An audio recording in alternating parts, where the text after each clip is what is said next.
संपूर्ण बाइबल की समझ।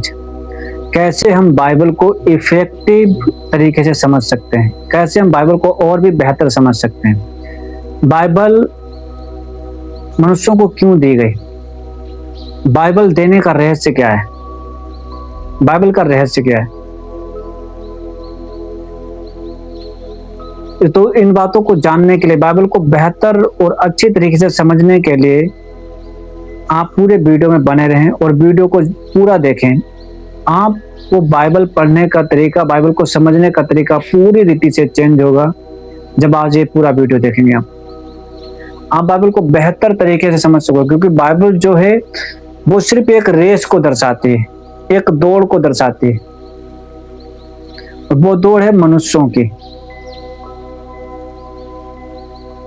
बाइबल का जो सेंटर पॉइंट है वो यीशु मसीह है और वह परमेश्वर है। परंतु परमेश्वर और बाइबल एक पूरी तरीके से किस तरह से ह्यूमन लाइफ की रेस को पूरा करते हैं, इसी बात का जिक्र है बाइबल में।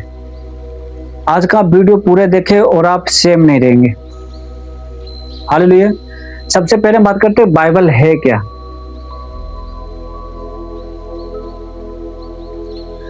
तो बाइबल को जानने के लिए बाइबल क्या है, तो उसमें जैसे हम सभी जानते हैं कि बाइबल क्या है। बाइबल परमेश्वर के वचनों का एक संग्रह है और बाइबल बहुत सारी पुस्तकों का, बाइबल में बहुत सारी पुस्तकों को मिलाकर एक ग्रंथ बनाया गया, जिसे बहुत सारे लेखकों ने 1500 वर्षों की अवधि में पवित्र आत्मा की प्रेरणा से लिखा है। बाइबल एक दिन में नहीं लिखी गई, बाइबल को पूरा करने में लगभग 1500 साल लगे। कि परमेश्वर ने क्या किया, कभी कभी अपने भविष्यवक्ताओं से थोड़ा, किसी से थोड़ा, दूसरे से थोड़ा, तीसरे से, ऐसे करके बातें की, और जिनसे परमेश्वर ने जितनी बातें की उन्होंने वो बातें वो नोट करते गए, और उन बातों को लिखने में 1500 साल लग गए। 1500 साल में जो इकट्ठा किया गया, उनकी लोगों के अपने अपने ग्रंथ रहे, जिन्होंने जो भी परमेश्वर ने जिस पर जैसा प्रकट किया उसने अपने ग्रंथ बनाए, और उन सभी ग्रंथों को मिलाकर एक पुस्तक बनाई गई जिसे बाइबल कहा जाता है। बाइबल जो शब्द है वो यूनानी के या ग्रीक शब्द के बाइबलिया से लिया गया है। बाइबलिया का अर्थ है पुस्तकें, यानी पुस्तकों का संग्रह, पुस्तकों का स्टॉक। बाइबल मुख्यतः दो भागों में बांटी गई है, एक ओल्ड टेस्टामेंट जिसको हम पुराना नियम कहते हैं, और नया नियम जिसको हम न्यू टेस्टामेंट कहते हैं। तो जो पुराना नियम है, ओल्ड टेस्टामेंट है, वो क्या करता है कि वो परमेश्वर की सृष्टि, इस्राएल का इतिहास, परमेश्वर की व्यवस्था और भविष्यवक्ताओं आदि का वर्णन करती है। उनका सेंटर पॉइंट यहोवा परमेश्वर और परमेश्वर की प्रजा है। वो उनके बारे में, उनके रेस के बारे में जिक्र करती है। जब हम बात करते हैं नए नियम की, तो नया नियम क्या है कि ये यीशु मसीह के जीवन के बारे में, यीशु मसीह की शिक्षा के बारे में, मृत्यु, पुनरुत्थान, प्रेरितों की सेवकाई और भविष्यवाणी और उद्धार का मार्ग, परमेश्वर तक पहुंचने तक के मार्ग के बारे में, छुटकारे को, रेस को कंप्लीट होने के बारे में बताती। हालेलुया। तो बाइबल कहती है, दूसरे तीमुथियुस अध्याय 3 वचन नंबर 16 और 17 में लिखा है, हर एक पवित्र शास्त्र परमेश्वर की प्रेरणा से रचा गया है और उपदेश और समझाने और सुधारने और धर्म की शिक्षा के लिए लाभदायक है। कि परमेश्वर का जो पवित्र शास्त्र जो बाइबल है वो परमेश्वर की प्रेरणा से रचा गया, यानी किसी ने अपने आप नहीं लिखा। परमेश्वर ने किसी को प्रेरित किया, किसी से बातें की, किसी को नॉलेज दी, तो उसने क्या किया, परमेश्वर के पवित्र शास्त्रों को लिखा। क्योंकि इसमें बहुत सारे ग्रंथ मिलाकर, बहुत सारी पुस्तकें मिलाकर एक पुस्तक बनाई गई है। तो इसमें जिक्र किया जितने भी पवित्र शास्त्र रचे गए वो सब परमेश्वर की प्रेरणा से, परमेश्वर की द्वारा अगुवाई किए जाने पर लिखे गए। और उनको लिखने का मुख्य मकसद जो था वो था उपदेश देना, परमेश्वर का उपदेश, लोगों को समझाना, सुधारना और धर्म की शिक्षा लोगों तक पहुंचाना। परमेश्वर के बारे में जानकारी लोगों तक पहुंचाना। फिर दूसरा पतरस अध्याय 1 वचन नंबर 20 और 21 में लिखा है, कोई भी भविष्यवाणी मनुष्य की इच्छा से कभी नहीं हुई, परंतु पवित्र आत्मा से उभारे जाकर मनुष्यों ने परमेश्वर की ओर से बातें कही। कि जो भी भविष्यवाणी की जाती है वो मनुष्य की इच्छा से नहीं की जाती, परंतु पवित्र आत्मा जब इंसानों को उभारती है, उकसाती है या अगुवाई करता है, तब लोग जाकर भविष्यवाणियां करते हैं। हालेलुया। तो बाइबल का जो मुख्य बिंदु है वो है इंसान और इंसान के इर्द गिर्द होने वाली घटनाएं, फिर परमेश्वर या यीशु मसीह। यीशु मसीह ने कहा यूहन्ना 5:39 में कि तुम पवित्र शास्त्र में ढूंढते और सोचते हो कि अनंत जीवन इसमें है, कहता और ये वही है जो मेरी गवाही देता है, फिर भी तुम अनंत जीवन पाने के लिए मेरे पास आना नहीं चाहते। प्रभु यीशु मसीह कहता है तुम पवित्र शास्त्र में ढूंढ रहे हो, तुम बाइबल में ढूंढ रहे हो, तुम सोचते हो कि जो अनंत जीवन है वो इस बाइबल में मिल जाएगा या ग्रंथों में मिल जाएगा। कहता है ये ग्रंथ जो हैं उनमें अनंत जीवन नहीं है, परंतु ये ग्रंथ मेरी ओर प्रभु यीशु मसीह को इशारा करते हैं। तो फिर भी तुम मेरे पास आना नहीं चाहते कि तुम अनंत जीवन पाओ। फिर बाइबल में टोटल 66 किताबें हैं और 66 पुस्तकें हैं, जिसमें से 39 किताबें जो हैं वो पुराने नियम में हैं और 27 किताबें नए नियम में। बाइबल इंसानों को क्यों दी गई? इंसानों को परमेश्वर ने बाइबल क्यों प्रोवाइड की, क्यों लिखी गई? तो उसका मुख्य जो उद्देश्य था वो था कि लोग परमेश्वर को जाने, लोग उद्धार का मार्ग जाने, परमेश्वर में ग्रो करें, विश्वास में बढ़ें और परमेश्वर के द्वारा तैयार किया गया जीवन के मार्ग को पा सके, परमेश्वर के बताए हुए रास्ते पर चल सके। क्योंकि बाइबल जो है वो इंसानों को इसलिए दी गई क्योंकि जब मनुष्य ने, आदम ने फल खा लिया और आदम परमेश्वर से अलग हो गया, परमेश्वर की आज्ञाओं को तोड़ दिया उसने, आज्ञा को तोड़ने के बाद वो पाप में गिर गया। तो उसे सुधारने के लिए, फिर से रिस्टोर करने के लिए परमेश्वर ने बाइबल प्रोवाइड की और अपने भविष्यवक्ताओं के द्वारा, न्यायियों के द्वारा लोगों से बातें की और लास्ट के दिनों में अपने प्रिय पुत्र यीशु मसीह को भेजकर और प्रेजेंट टाइम में अपनी आत्मा के थ्रू हम सभी से बातें करता है। और इसका मुख्य मकसद है कि लोग परमेश्वर को जाने, परमेश्वर के साथ रिश्ता बिल्ड करें, जहां से गिरे थे वहां दोबारा वापस उसी पोजीशन को या उससे ग्रेटर पोजीशन को पा सके। हालेलुया। तो इंटायर बाइबल जो है वो मनुष्य के जीवन को, मनुष्य की लाइफ के जो घटनाएं हैं, मनुष्य की जो रेस है उस पर आधारित करके लिखी गई है। उसका सेंटर पॉइंट परमेश्वर है। हालेलुया। भजन संहिता 119 के 105 में लिखा है, तेरा वचन मेरे पांव के लिए दीपक और मेरे मार्ग के लिए उजियाला है। तो जो परमेश्वर का वचन है वो हमारे पांव के लिए दीपक है और हमारे मार्ग के लिए उजियाला है। हम बात करते हैं कि बाइबल आखिर क्यों दी गई। हम बात करते हैं बाइबल जो है वो एक ह्यूमन रेस के इर्द गिर्द होने वाली घटनाएं, इंसान की लाइफ से रिलेटेड घटनाओं के बारे में वर्णन करती है, परमेश्वर के बारे में बताते हैं, परमेश्वर का अनुग्रह किस प्रकार से लोगों पर होता गया, लोग बढ़ते गए, फैलते गए। लेकिन इसमें जो मेन बातें थी वो था कि बाइबल लिखी क्यों गई। संपूर्ण बाइबल को समझने के लिए बाइबल का एक प्रोफेसी अगर आप सबको समझ में आ जाए, उत्पत्ति की पुस्तक अध्याय 3 वचन नंबर 15, पूरी बाइबल जो है उत्पत्ति की पुस्तक अध्याय 3 के 15 में जो प्रोफेसी की गई उसको पूरा करने में लगी रहती। पूरी बाइबल में सिर्फ उत्पत्ति की जो पुस्तक है 3 के 15 में जो प्रोफेसी परमेश्वर के द्वारा की गई, उस प्रोफेसी को पूरी करने के लिए जो रेस स्टार्ट होती है वहां से, इंसान के बीच में, स्त्री के वंश के बीच में और सांप के वंश के बीच में, शैतान के वंश के बीच में, उस रेस का जिक्र पूरी बाइबल में किया गया है। हालेलुया।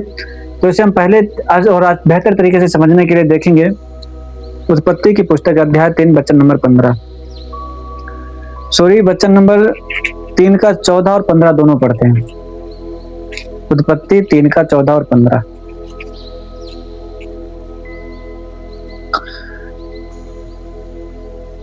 क्या लिखा है कि तब यहोवा परमेश्वर ने सर्प से कहा, तूने जो ये किया इसलिए तू सब घरेलू पशुओं और सब बनेले पशुओं से अधिक शापित है। तू पेट के बल चला करेगा और जीवन भर मिट्टी चाटता रहेगा। परमेश्वर ने कहा क्या शैतान से, सॉरी सांप से, कि तूने जो ये काम किया है, सर्प ने जो ये काम किया था कि हब्बा को बहका दिया था, हब्बा ने वो फल खा लिया और आदम को भी खिला लिया, जिससे आदम और हब्बा ने परमेश्वर की आज्ञा को तोड़ दिया और वो पाप में गिर गए।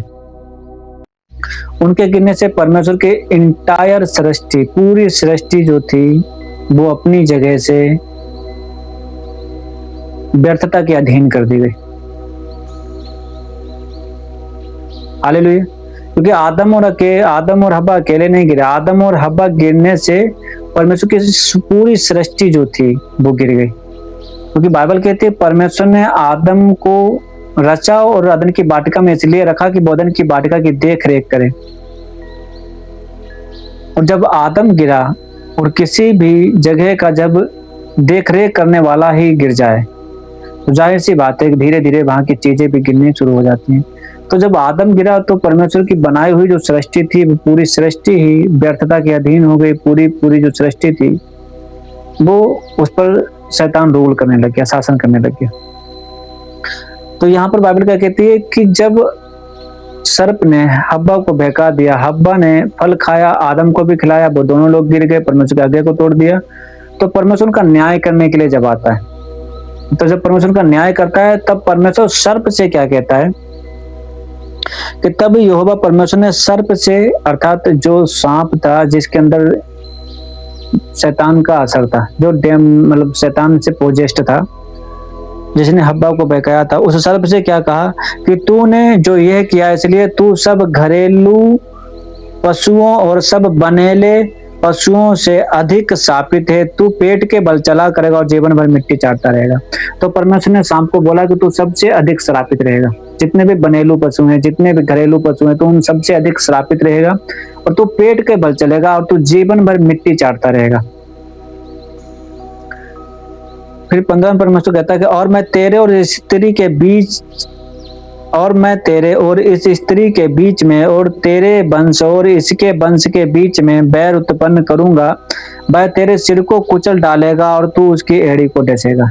अब जो इंटायर बाइबल है, पूरी बाइबल इस एक प्रोफेसी को पूरी करने में लगी रहती है, जो परमेश्वर के द्वारा शैतान को शब्द बोला जाता है कि मैं तेरे वंश में, स्त्री के वंश में, तेरे बीच में और स्त्री के बीच में बैर उत्पन्न करूंगा। और यहीं से शुरू होती है इंसान और शैतान की रेस। हालेलुया। यहीं से स्टार्ट होती एक जंग, एक लड़ाई, फिजिकली भी आत्मिक भी। यहीं से शुरू होता है पूरा प्रोसेस, किस तरह शैतान इंसान की लाइफ के इर्द गिर्द काम करता रहता है, उन्हें बार बार खत्म करने की कोशिश करता है, ह्यूमन सोल सीड को खत्म करने की कोशिश करता है। हालेलुया। क्योंकि परमेश्वर ने कहा था कि इस स्त्री का जो वंश होगा, शैतान से बोला कि वो स्त्री का वंश तेरे सिर को कुचल डालेगा और तू इसकी एड़ी को डसेगा। इसलिए हर बार शैतान यही कोशिश करता रहा कि स्त्री का जो वंश है उसे किसी न किसी तरह से खत्म कर दे। आप पूरी बाइबल, इंटायर बाइबल पढ़ लो, जहां पर भी जो परमेश्वर के लोग थे हमेशा वो लड़ाइयों में घिरे रहे, हमेशा शैतान उनका विरोध करता रहा ताकि उन्हें किसी न किसी रीति से खत्म कर दे, ताकि जो परमेश्वर के द्वारा कही गई प्रोफेसी है कि इस स्त्री के वंश तेरे सिर को कुचलेंगे वो पूरी ना हो सके। हालेलुया।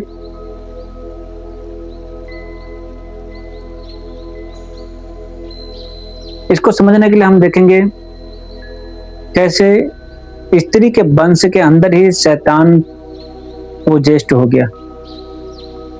शैतान का वंश ये नहीं कि शैतान ने अपने लिए, सर्प ने अपने लिए बच्चे उत्पन्न कर दिए, नहीं, उसने क्या किया कि स्त्री के वंशज में ही कुछ को अपना शिकार बना लिया, किसी के अंदर आकर रूल करने लग गया, पोजेस्ट कर दिया किसी को, और इनके थ्रू दूसरे जो परमेश्वर के लोग थे उनको सताया। हालेलुया। आप देखो मत्ती की पुस्तक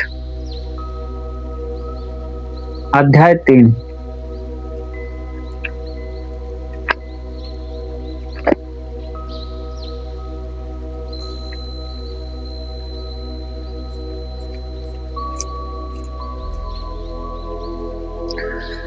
तीन के 7 में देखो क्या लिखा है कि जब उसने बहुत से फरीसियों और सदूकियों को बपतिस्मा के लिए अपने पास आते देखा तो उनसे कहा, हे सांप के बच्चों, तुम्हें किसने जता दिया कि आने वाले क्रोध से भागो। अब यहाँ पर क्या लिखा है, यूहन्ना जो बपतिस्मा देता था लोगों को, यरदन नदी पर बपतिस्मा देता था, और वो देखता है कि बहुत से फरीसी, बहुत से सदूकी यीशु मसीह के, यूहन्ना के पास आकर बपतिस्मा लेने के लिए आ रहे होते हैं। जब वो बपतिस्मा लेने के लिए यूहन्ना के पास आते तो यूहन्ना उनसे क्या कहता है, 3 के 7 में लिखा है, तब उसने बहुत से फरीसियों और सदूकियों को बपतिस्मा लेने के लिए अपने पास आते देखा तो उनसे कहा, हे सांप के बच्चों, तुम्हें किसने जता दिया कि आने वाले क्रोध से भागो। अब वो क्या कहता है, मनुष्यों को बोल रहा है सांप के बच्चों, मनुष्यों को बोला सांप के बच्चों, तुम्हें किसने जता दिया, तुम्हें किसने बता दिया कि जो क्रोध आने वाला है उससे तुम भागो। मतलब यूहन्ना मनुष्यों को, फरीसियों और सदूकियों को सांप के बच्चे क्यों कहता है? क्यों? क्योंकि परमेश्वर ने उत्पत्ति 3 के 15 में एक प्रोफेसी जो दी थी कि मैं तेरे वंश में और स्त्री के वंश में, तेरे बीच में और स्त्री के बीच में बैर उत्पन्न करूंगा। मतलब शैतान का वंश, सर्प का वंश और स्त्री का वंश।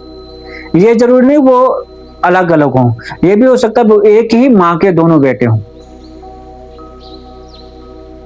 और एक सर्प का वंश हो और एक परमेश्वर का, एक स्त्री का वंश,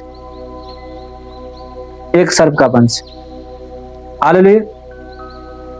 ये पॉसिबल है। कैसे पॉसिबल है मैं हमको बताता हूं। जब उत्पत्ति की पुस्तक अध्याय 4 लिखा है, जब कैन और हाबिल, आदम के 2 लड़के थे, एक का नाम था कैन, एक का नाम था हाबिल। उत्पत्ति 4 में आप रीड कर सकते हैं।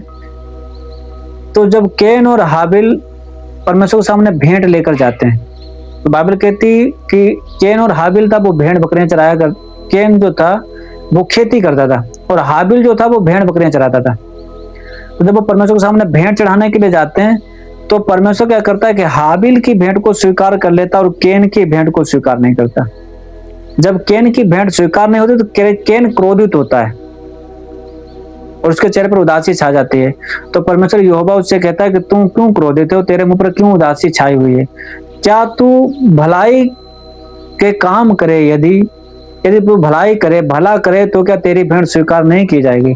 तो वहां पर परमेश्वर साफ करता है, स्टेटमेंट देता है कि जो कैन था वो भलाई नहीं करता था, इसलिए परमेश्वर उसकी भेंट को स्वीकार नहीं करता। तो परमेश्वर से क्या कहता है, यदि तू भलाई करे, भला करे तो क्या तेरी भेंट स्वीकार नहीं की जाएगी? तेरी भेंट इसलिए स्वीकार नहीं क्योंकि तू भलाई नहीं कर रहा है, यानी कि वो बुराई कर रहा है। हाबिल की भेंट स्वीकार हुई क्योंकि वो भला था। और फिर बाइबल कहती है कि कुछ दिनों के बाद क्या होता है कि वो दोनों मैदान में होते, तो एक दिन कैन और हाबिल के बीच में किसी बात को लेकर वाद विवाद होता है और कैन क्या करता है कि हाबिल के ऊपर चढ़कर उसको मार देता है, घात कर देता है। मेरे प्रियो, एक्चुअली वो उसे क्यों मार देता है? अब बात आती है कैन ने हाबिल को क्यों मार दिया। सिर्फ भेंट ना स्वीकार होने की वजह से तो नहीं मार दिया। उसके मारने का रीजन ये था कि जब तक कैन और हाबिल दोनों परमेश्वर को भेंट चढ़ाने नहीं जाते, ये पक्का नहीं होता कि इसमें से परमेश्वर का स्त्री का वंश कौन है और सर्प का वंश कौन है। हालांकि कैन बुराई करता था, हाबिल बुराइयां नहीं करता था। हाबिल भला था, कैन बुरा था। तो जब वो दोनों भेंट लेकर जाते हैं तो परमेश्वर कैन की भेंट को रिजेक्ट कर देता है, हाबिल की भेंट को एक्सेप्ट कर लेता है। जब वो हाबिल की भेंट को स्वीकार कर लेता है तब जो शैतान है वो ये जानता है कि अगर हाबिल को नहीं मारा गया तो हाबिल का वंश आगे चलकर, क्योंकि वो परमेश्वर की ओर से, उसे परमेश्वर खुद से, और वो स्त्री का वंश है, अगर उसे अभी नहीं मिटाया गया, अभी इस सीड को नहीं खत्म किया गया, अभी इस वंश को नहीं खत्म किया गया, तो हाबिल से ही हो सकता है कोई उत्पन्न हो और वो शैतान के सिर को कुचल दे। तो शैतान क्या करता है कि कैन को पोजेस्ट करके हाबिल का कत्ल करवा देता है, ताकि वो परमेश्वर का वंश ना आ पाए, स्त्री का वो वंश ना आ पाए जो शैतान के सिर को कुचलने वाला था। हालेलुया। आई होप आप समझ रहे होंगे। कैन ने हाबिल को इसलिए मार दिया ताकि वो स्त्री के उस वंश को आने से रोक सके जो शैतान के सिर को कुचलने वाला था। क्योंकि उससे पहले जब तक उन्होंने भेंट नहीं चढ़ाई तब तक उनके बीच में बाइबल में कोई कहीं पर भी ये जिक्र नहीं है कोई वाद विवाद हुआ हो, कोई झगड़ा हुआ हो। भेंट चढ़ाने के बाद ही परमेश्वर ने एक ही भेंट को स्वीकार कर लिया, एक ही भेंट को स्वीकार नहीं किया, तो वहां पर क्लियर हो गया कि परमेश्वर हाबिल से ही वो वंश उत्पन्न हो सकता है जो शैतान के सिर को कुचल सकता है, जो सर्प के सिर को कुचल सकता है, सर्प के जो वंश है उनके सिर को कुचल सकता है। इसलिए क्या किया कि कैन ने हाबिल को मार दिया, वो भी शैतान से पोजेस्ट होने के बाद, क्योंकि वो सर्प का बच्चा था। हालेलुया। अब बात आती है वो सर्प का बच्चा कैसे हो गया।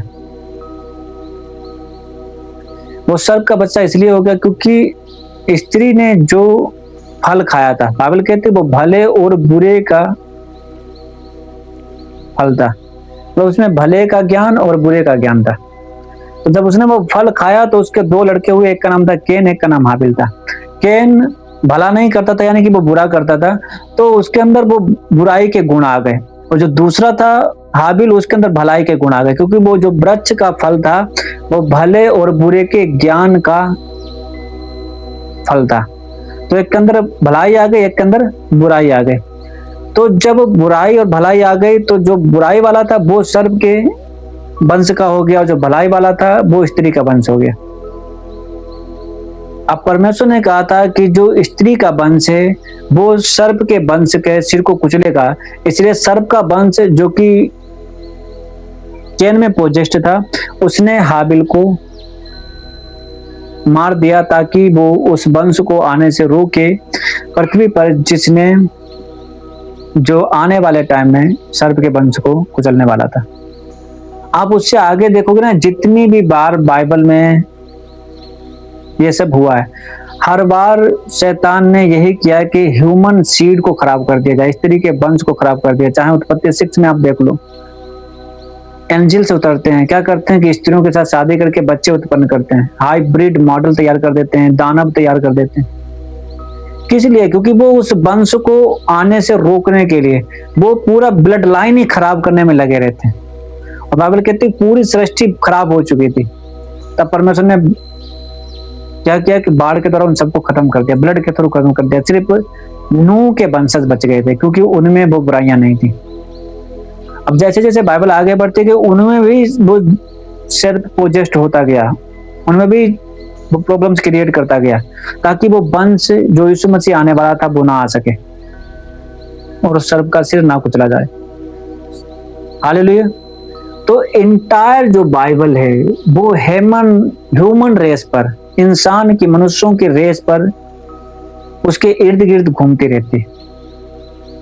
हालेलुया। आई होप आप समझ रहे होंगे। अब इसी में आगे देखो, जब उत्पत्ति की पुस्तक में लिखा है कि जब कैन हाबिल को मार देता है तो उसके कुछ टाइम के बाद आदम और हव्वा को एक लड़का और होता है जिसका नाम रखा जाता है शेत।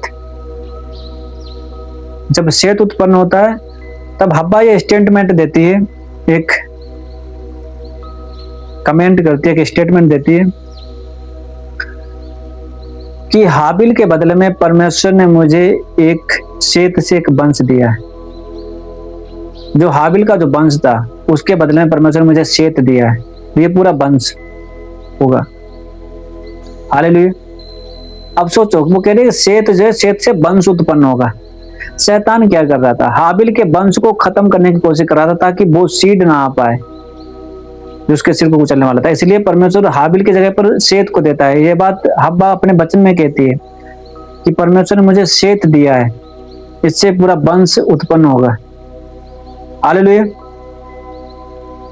हम आगे देखते हैं, यहीं पर मत्ती 3:7 में यूहन्ना फरीसियों और सदूकियों को बोलता है कि हे तुम सांप के बच्चे हो, तुम्हें किसने जता दिया? सांप के वंश हो तुम। वो इंसानों को, ह्यूमंस को सांप का वंश बोल रहा है।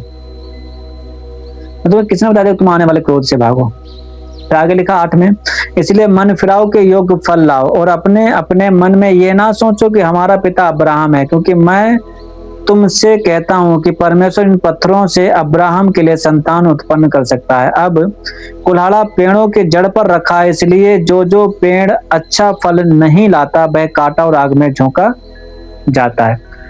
तो यहाँ पर यूहन्ना स्टेटमेंट देता है। यूहन्ना कहता है कि आने वाला जो क्रोध है, परमेश्वर का जो क्रोध है, वो भड़कने वाला है, क्योंकि शैतान का वंश जो है वो अपना काम कर चुका है। उसने बहुत कोशिश की स्त्री के वंश को आने से रोका जाए, लेकिन प्रभु यीशु मसीह आ चुका है।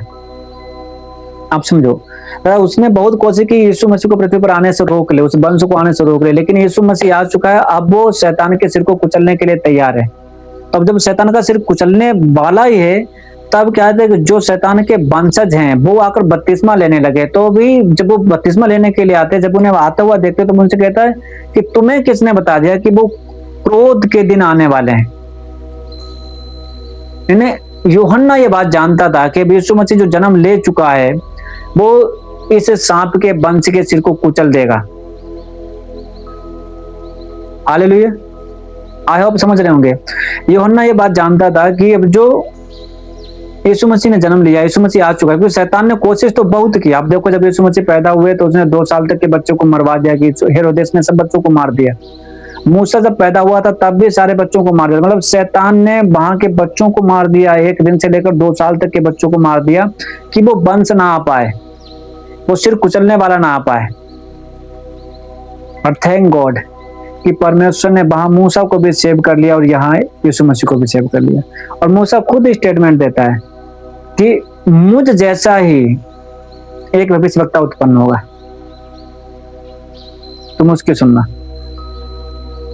हालेलुया। आई होप आप समझ रहे होंगे। मूसा कहता है मुझ जैसा ही उत्पन्न होगा,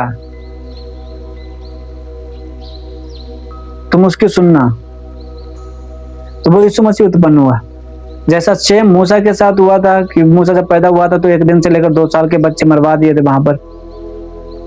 और यहाँ पर भी जब यीशु मसीह पैदा हुआ तो 1 दिन से लेकर 2 साल तक के बच्चे हेरोदियास ने मार दिए। मतलब शैतान उस राजा के थ्रू काम करता है कि मिटा दे, खत्म कर दे। हालेलुया। अब यहाँ पर बात करते हैं यूहन्ना की। यूहन्ना 3:7 में क्या लिखा है? यूहन्ना कह रहा है कि तुमको किसने बता दिया कि जो क्रोध आने वाला है उससे तुम बच जाओ, भाग जाओ और बपतिस्मा ले लो, मन फिराओ के योग्य फल लेकर आओ। कि अब तक तो तुमने विश्वास नहीं किया, अब तक तो तुम यीशु मसीह को आने से रोक रहे थे, उस वंश को आने से रोक रहे थे। अब जब वो वंश आ चुका है तो तुम्हें ये पता कैसे चलेगा वो वंश आ गया और तुम आकर बपतिस्मा ले रहे हो। फिर वो आगे कहता है कि अपने मन में ये ना कहो कि तुम अब्राहम की संतान हो। उसका कहने का मतलब साफ था कि तुम ये ना कहो, ये ना सोचो कि तुम अब्राहम की संतान हो। वो कह रहा है कि तुम सांप के बच्चे हो, तुम शैतान की संतान हो, तो अपने आप को अब्राहम की संतान ना कहो। तो मैं तुमसे कह रहा हूँ कि परमेश्वर यदि चाहे तो अब्राहम के लिए पत्थर से भी संतान उत्पन्न कर सकता है।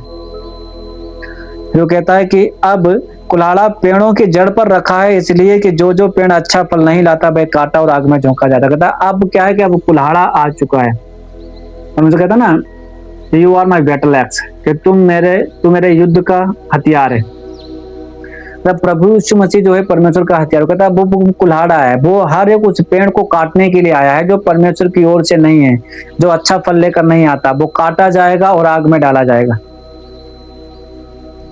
हालेलुया। यीशु मसीह कहता है मत्ती की पुस्तक अध्याय 12 के 34 सॉरी मत्ती 12 में,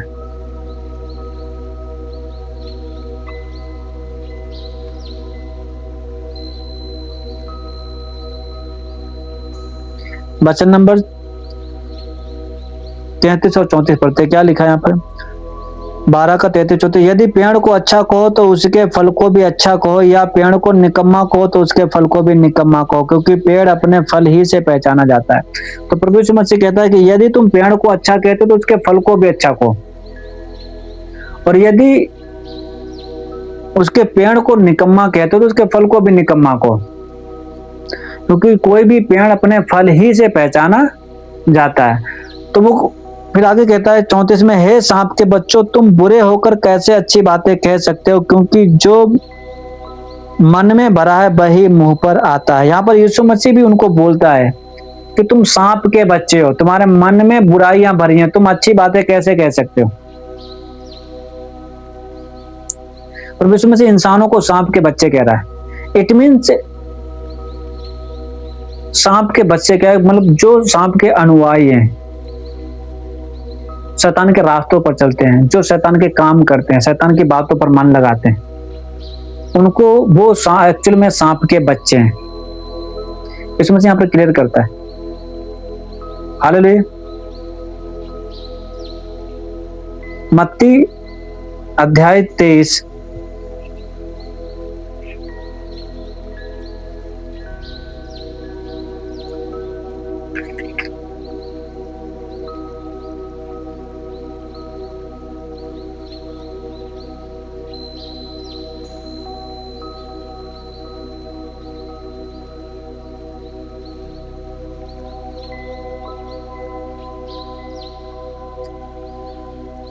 इसके हम पढ़ेंगे 31 से, क्या लिखा है? मत्ती 23 का 31 से, इससे जो तुम अपने पर आप ही गवाही देते हो कि तुम भविष्यवक्ताओं के हत्यारों के संतान हो। और भविष्यवक्ताओं के हत्यारे कौन थे? वही सांप के बच्चे जो प्रभु यीशु मसीह को इस पृथ्वी पर आने से रोक रहे थे। शैतान एक टाइम तक प्रभु यीशु मसीह को, उस वंश को पृथ्वी पर आने से रोकने के लिए हर तरह की कोशिश करता है। अगर कि तुम वही लोग हो, तुम कहते हो कि हम अगर माता पिता के टाइम पर होते तब भविष्यवक्ताओं को नहीं मारते, तो कहते तुम इस बात से गवाही देते हो कि तुम किनके बच्चे हो, तुम हत्यारों के बच्चे हो, जिन्होंने भविष्यवक्ताओं को मारा है। मतलब जिन्होंने प्रभु यीशु मसीह को या उस वंश को खत्म करने की कोशिश की, जो शैतान को कुचलने वाला था, जो सांप के बच्चों के सिर को कुचलने वाला था। क्या तुम आप गवाही दे रहे हो? 31 में, इससे तो तुम अपने पर आप ही गवाही देते हो कि तुम भविष्यवक्ताओं के हत्यारों की संतान हो, तुम भविष्यवक्ताओं के हत्यारों की संतान हो। अतः तुम अपने बाप दादों के पाप का घड़ा पूरी तरह भर दो। हे सांपों, हे करेतों के बच्चों, तुम नरक के दंड से कैसे बचोगे? तो प्रभु यीशु मसीह भी यहीं पर लोगों के लिए बोल रहा है कि तुम करेतों के, जो सांपों के बच्चे हो, तुम अपने माता पिता के, बुजुर्गों के पापों के घड़ों को पूरी तरह से भर रहे हो। तुम आप गवाही दे रहे हो, तुम हत्यारों के संतान हो। हत्यारा कौन था? कैन। उसने क्या कहता, हाबिल को मार दिया था। क्यों मार दिया था? क्योंकि उसके अंदर वो सांप का जो था ना वंश, वो सांप का वंश बन गया था, उसके अंदर बुराई का बीज चला गया था फल खाने के थ्रू। तो तुम आप कह रहे हो तुम हत्यारों के संतान। और उसके बाद इंटायर बाइबल में हम यही देखते हैं कि हर तरह से हत्याएं की जाती हैं ताकि वो वंश ना आ सके। हालेलुया।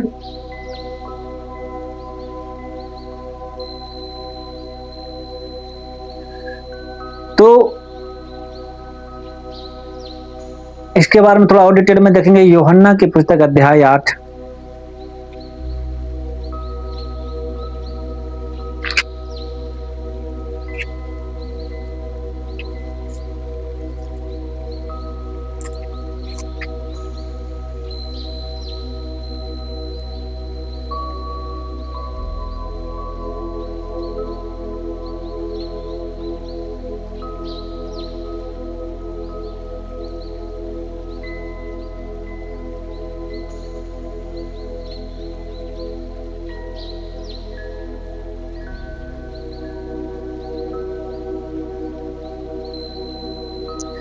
क्या लिखा है 8 का 44 में कहता है, तुम अपने पिता शैतान से हो और अपने पिता की लालसाओं को पूरा करना चाहते हो। वह तो आरंभ से हत्यारा है और सत्य पर स्थिर ना रहा, क्योंकि सत्य उसमें है ही नहीं। जब वह झूठ बोलता है तो अपने स्वभाव ही से बोलता है, क्योंकि वह झूठा है वरन झूठ का पिता है। अब यहाँ पर देखो यीशु मसीह क्या कह रहा है कि तुम, जब लोगों के साथ वाद विवाद हो रहा था तो लोग कहते हैं कि हम अब्राहम की संतान, वो कहते तुम अब्राहम की संतान नहीं हो। यदि तुम अब्राहम की संतान होते तो तुम स्त्री के वंश होते, परमेश्वर की ओर के होते, लेकिन तुम परमेश्वर की संतान नहीं हो, तुम अब्राहम की संतान नहीं हो, तुम शैतान की संतान हो। और शैतान जो है वो आरंभ से ही हत्यारा था। और आरंभ में हम जो लोग देखते हैं किसकी हत्या की गई थी, हाबिल की, केन के द्वारा। हालेलुया। यहाँ पर प्रभु यीशु मसीह कह रहा है कि जो शैतान है वो आरंभ से ही हत्यारा। क्या लिखा है 44 पढ़ेंगे, तुम अपने पिता शैतान से हो और अपने पिता की लालसाओं को पूरा करना चाहते हो। कहते तुम अपने पिता शैतान की ओर से और शैतान की इच्छाओं को, शैतान की लालसाओं को ही पूरा करना चाहते हो। वह तो आरंभ से हत्यारा है। और अगर आरंभ से हत्यारा, शुरुआत में उसने क्या किया था, केन ने हाबिल का कत्ल कर दिया था, हत्या कर दी थी। और सत्य पर स्थिर ना रहा, क्योंकि सत्य उसमें है ही नहीं। और वो सत्य पर स्थिर नहीं रहा क्योंकि उसमें सत्य है ही नहीं। जब वह झूठ बोलता है तो अपने स्वभाव से बोलता है। जब वो झूठ बोलना शुरू करता है तो उसका स्वभाव ही झूठ बोलने का है। कैसे? जब परमेश्वर ने उससे पूछा तेरा भाई कहाँ है, जब कैन ने हाबिल को मार दिया तो परमेश्वर आकर उससे पूछता है भाई तेरा भाई कहाँ है। वो कहता मैं जानू मेरा भाई कहाँ है। वो कहता मैं अपने भाई का रखवाला हूँ। अब अगर वो झूठ बोलता है, उसे पता था कि उसने अपने भाई को मार दिया है, लेकिन जब परमेश्वर से पूछने का तो वो झूठ बोलता, कहता मुझे नहीं पता कि मैं अपने भाई का रखवाला थोड़ी ना हूं। तो यहाँ पे क्या कहता है कि वो झूठा है। वो झूठ जो बोला है वो स्वभाव से ही झूठ बोलता है। उसका स्वभाव, उसका नेचर ही झूठ बोलने का है, क्योंकि वह झूठा है वरन झूठ का पिता है। हालेलुया। आई होप आप समझ रहे होंगे। केन से शुरुआत होती है उस सर्प के वंश की, और शेत से शुरुआत होती है स्त्री के वंश की। पहले हाबिल था, वो हाबिल को मार देता है, फिर शेत उत्पन्न होता है। तो वो इन दोनों वंश के बीच में एक रेस चलती है, सर्प के वंश के बीच में और स्त्री के वंश के बीच में जो ये रेस चलती है, इसी रेस को बाइबल बताती है और पूरी तरह से इसी पर केंद्रित है।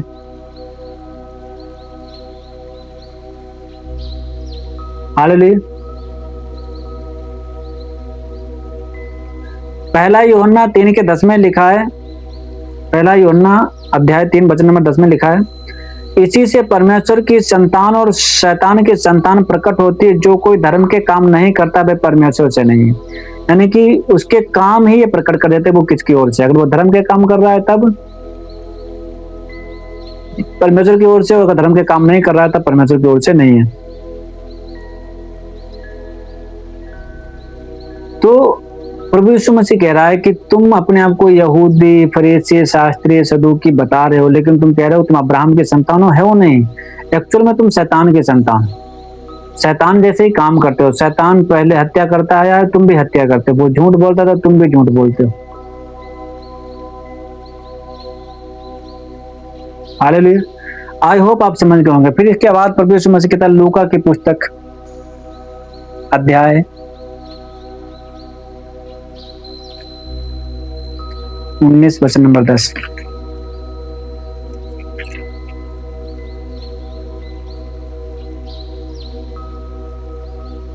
सॉरी 10 का 19। लूका 10 के 19 में प्रभु यीशु मसीह का कहता है कि देखो मैंने तुम्हें सांपों और बिच्छुओं को रौंदने का और शत्रु के सारे सामर्थ पर अधिकार दिया और किसी वस्तु से तुम्हें कुछ हानि ना होगी। अब यहाँ पर क्या लिखा है? यीशु मसीह कहता है कि मैंने तुम्हें सांपों और बिच्छुओं को रौंदने का अधिकार दिया और शत्रु के सारे सामर्थ पर अधिकार दे दिया और किसी वस्तु से तुम्हें कोई हानि नहीं होगी। इमेजिन करो, एक पीढ़ी तक, मतलब एक पीढ़ी तक नहीं, हजारों साल तक शैतान ये कोशिश करता रहता है कि वो वंश उत्पन्न ना हो जाए जो शैतान के सिर को कुचलने वाला था, और इसलिए वो परमेश्वर के लोगों को मारता रहता है, अभी भी मारता है। हम देखते हैं जगह जगह सताव होता है, मारे जाते हैं लोग, मसीह लोग सताए जाते हैं, कत्ल भी कर दिए जाते हैं, मर्डर कर दिए जाते हैं, जेल में डाल दिए जाते हैं। क्यों? क्योंकि वो उस वंश को आने से रोकने की कोशिश करते हैं जो शैतान के सिर को कुचलने वाला था। तो जब उस वंश को वो रोकने की कोशिश करते हैं और कि वो वंश ना उत्पन्न हो, लोगों को मारते रहते हैं, काटते रहते, भविष्यवक्ताओं को मार देते हैं। जो परमेश्वर का रास्ता बताने के लिए भविष्यवक्ता आता है उसको शैतान कत्ल करवा देता है, मर्डर करवा देता है।